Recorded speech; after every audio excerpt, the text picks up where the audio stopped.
Chapter 10. That Holy Communion is not lightly to be omitted. The voice of the Beloved. Thou must frequently betake thee to the fountain of grace and divine mercy, to the fountain of goodness and all purity, to the end that thou mayest obtain the healing of thy passions and vices, and mayest be made stronger and more watchful against all temptations and wiles of the devil. The enemy, knowing what profit and exceeding strong remedy lieth in the Holy Communion, striveth by all means and occasions to draw back and hinder the faithful and devout, so far as he can.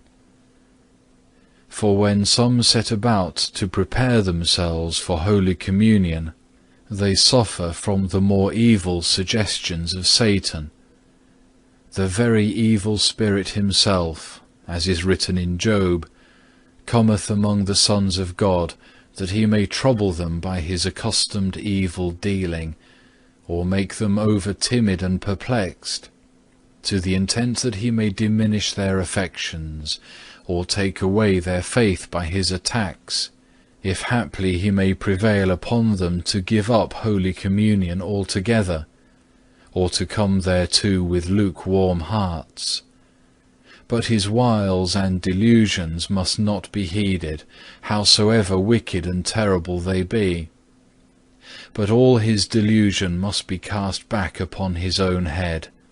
The wretch must be despised and laughed to scorn. Neither must Holy Communion be omitted because of his insults and the inward troubles which he stirreth up. Often also too much carefulness, or some anxiety or other touching confession, hindereth from obtaining devotion.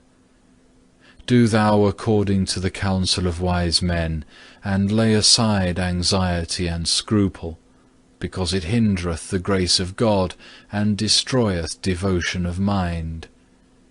Because of some little vexation or trouble, do not thou neglect Holy Communion, but rather hasten to confess it, and forgive freely all offences committed against thee.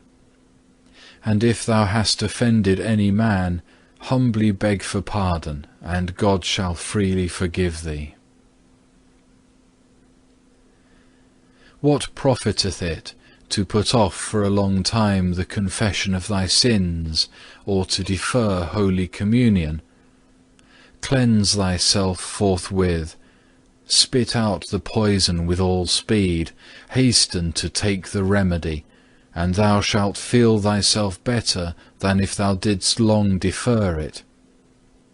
If today thou defer it on one account, tomorrow perchance some greater obstacle will come, and so thou mayest be long time hindered from communion, and become more unfit. As soon as thou canst, shake thyself from thy present heaviness and sloth, for it profiteth nothing to be long anxious, to go long on thy way with heaviness of heart, and because of daily little obstacles to sever thyself from divine things.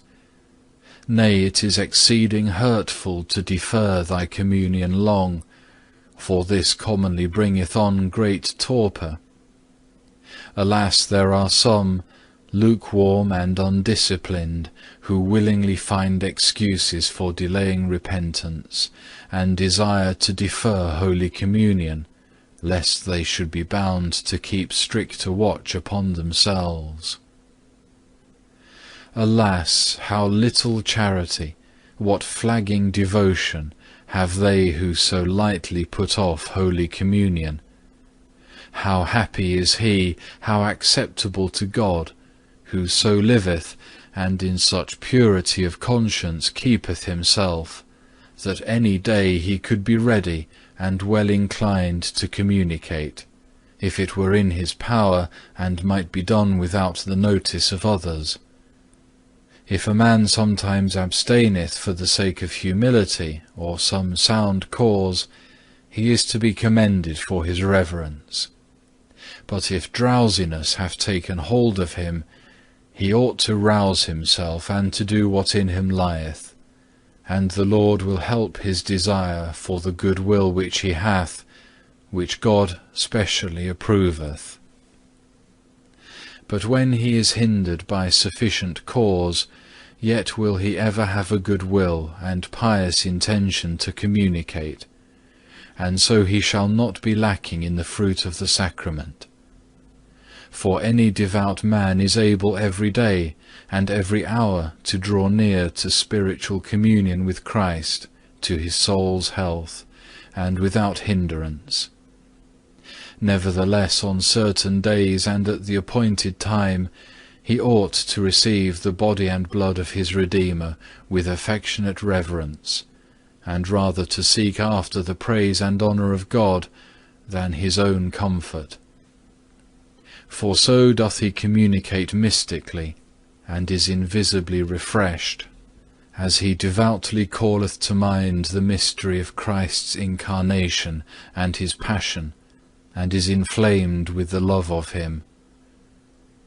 He who only prepareth himself when a festival is at hand, or custom compelleth, will too often be unprepared. Blessed is he who offereth himself to God for a whole burnt offering, so often as he celebrateth or communicateth.